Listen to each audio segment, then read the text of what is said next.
Bonjour à tous et bienvenue pour cette vidéo. Alors s'éveiller à sa vraie nature, c'est réaliser que nous sommes l'écran immobile sur lequel apparaît et disparaît le film de la vie. C'est reconnaître en nous ce qui ne change pas. Shankara, le grand maître de l'Advaita, disait d'ailleurs dans les commentaires au Brahma Sutra que ce qui était nécessaire, c'était cette faculté artistique en nous de pressentir l'essentiel et de le séparer de l'inutile, discriminer l'éternel du temporel. Donc c'est ce qu'on va essayer de faire à travers cette pratique simple, inspirée de l'enseignement de Douglas Harding, de la vision sans tête, que j'adore partager, satsang, dans les stages. Alors, tant que nous sommes identifiés par erreur au corps mental, nous croyons évidemment que nous sommes vraiment ce qui bouge. Et donc nous pensons nous déplacer d'un point à l'autre, aller d'ici et là-bas, que ce soit rapidement ou lentement. Et quasiment personne dans le monde aujourd'hui remet en question cette apparente évidence. Bien sûr, en tant qu'humain, en tant que corps mental, oui, c'est certain, nous nous déplaçons toujours dans un décor qui semble immobile. Alors si vous demandez à quelqu'un de tourner sur lui-même, nous percevons effectivement une personne qui tourne dans un décor qui semble immobile. Ça, c'est l'expérience de la troisième personne, si je puis dire. Le parc que vous voyez ici demeure immobile, la pelouse, les arbres, les fleurs, les allées ne bougent pas. Mais la question qu'on se pose ici, c'est ce qui est valable pour les troisièmes personnes, pour les autres que vous voyez là-bas, est-ce que c'est également valable pour moi, la première personne? C'est ça la question clé, c'est ça la question à laquelle il faut répondre. Qu'en est-il pour la première personne? Qu'en est-il pour ma vraie nature, la conscience sans forme, cet espace de vacuité qui se révèle au-dessus de mes épaules lorsque je retourne la flèche de l'attention à 180 degrés vers ce qui perçoit. Alors, pour le savoir, rien de plus facile, je vous invite maintenant à pointer avec votre index vers ce qui, au-dessus de vos épaules, semble percevoir. Vers cet espace vide, vers ce que vous êtes réellement. Alors une fois que vous avez bien l'attention tournée vers l'espace, ici, faites maintenant tourner le corps sur lui-même, en étant conscient à la fois de l'espace vide et de ce qu'il contient, les perceptions, l'environnement.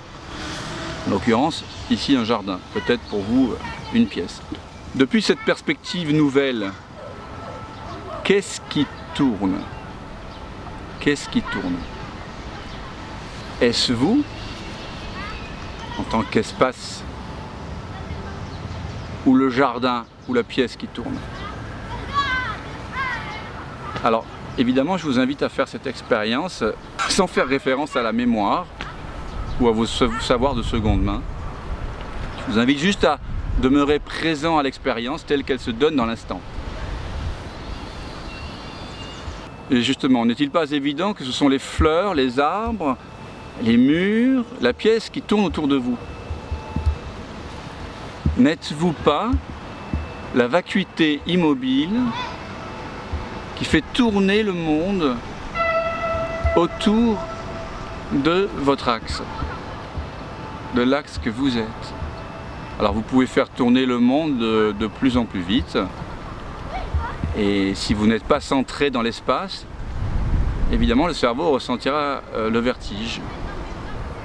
C'est ce que j'ai ressenti très longtemps lorsque je tournais rapidement sur moi-même. Mais par contre, si vous êtes centré dans l'espace, là, aucun vertige, aucun malaise.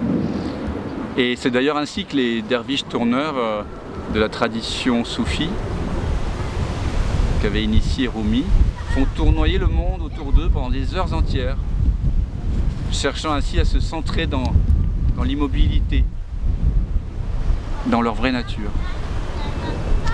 Alors vous pouvez ralentir peu à peu, toujours en étant conscient de l'espace vers lequel pointe le doigt. Puis maintenant, stopper le mouvement. Alors n'est-ce pas évident dans la pratique que vous venez de faire que ce n'est pas vous qui bougez, mais le monde autour de vous.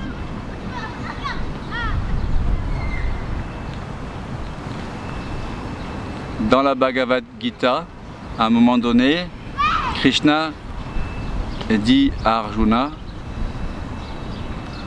le Seigneur se tient immobile dans le cœur de tous les êtres, les faisant tourner par le pouvoir de sa Maya, comme s'ils étaient juchés sur un manège.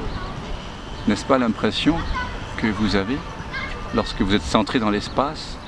C'est étonnant, non, de réaliser que vous ne bougez jamais. Vous êtes toujours ici, et cet ici n'est pas localisé. Il est nulle part et partout à la fois. Il contient tous les points de l'espace. Et donc l'espace et la manifestation apparaissent et disparaissent en vous, qui demeurez, présence immuable pour tout ce qui apparaît et disparaît.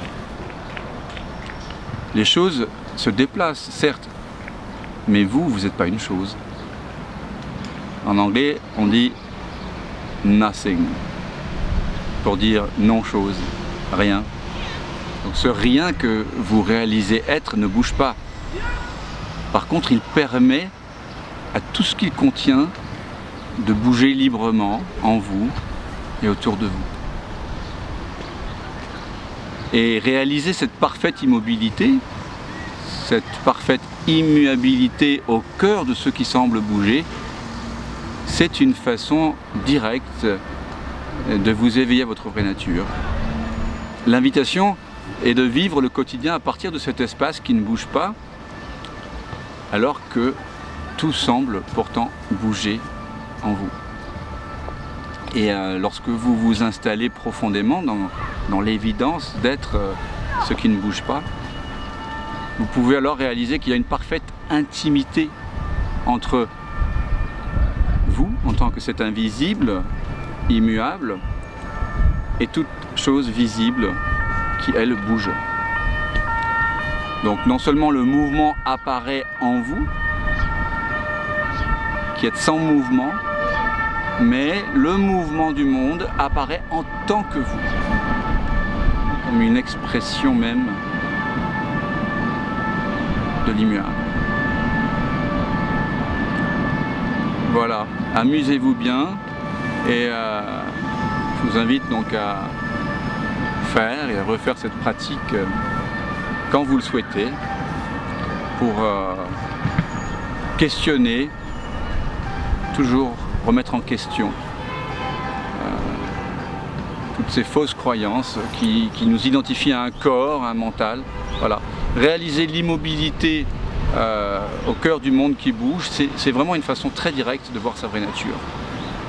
Donc je vous invite à faire cette pratique où et quand bon vous semble, voilà, pour réaliser encore et encore que vous êtes l'immuable, ce qui ne bouge pas. Vous êtes l'axe immobile du monde.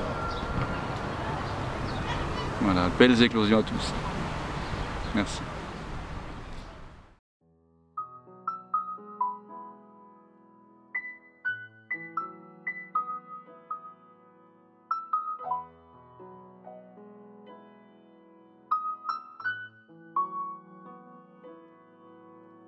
Springing lights, summer rise, autumn leaves me alone. Winter breeds another kind of life. Ocean tales have now come true, I feel the blue. Mother kisses her little boy.